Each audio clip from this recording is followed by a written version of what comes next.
Good morning! নতুন একটা দিন, নতুন একটা সকাল আর নতুন একটা ভ্লগ।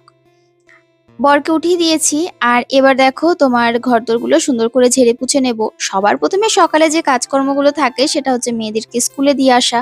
আর ওদের না এখন এক্সাম চলছে, তো যে কারণে একটু চাপের মধ্যে তো রয়েছি।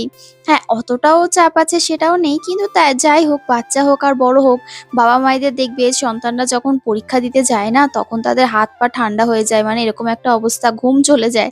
আমার তো হয় সেটা। যাই হোক, উজ্জ্বল বলে, "বেশি টেনশন করো না, যা করবে ভালোই করবে। এখনো তো অনেক ছোট। এখন আর এত চিন্তা করে লাভ নেই। যা করবে সব ঠিকঠাকই হবে।" তো এদিকে ওদের স্কুলে দিয়ে, মানে পরীক্ষা রয়েছে, স্কুলে দিয়ে এসে তারপরে ঘরের কাজকর্ম সেরে নিচ্ছি। আর বাসন-টাসন সব মাজা হয়ে গেছে। এবার একটু ঝাড়পোছ তো প্রতিদিন না করলেই হয় না। কারণ দেখবে কাজ যদি জমিয়ে রাখো না, তাহলে ওই জমতে এত পাহাড় হবে কাজের, সেই কাজ তুমি করে উঠতে পারবে না। কিন্তু তারপরেও আমার কাজ জমতে থাকে, জমে যায়।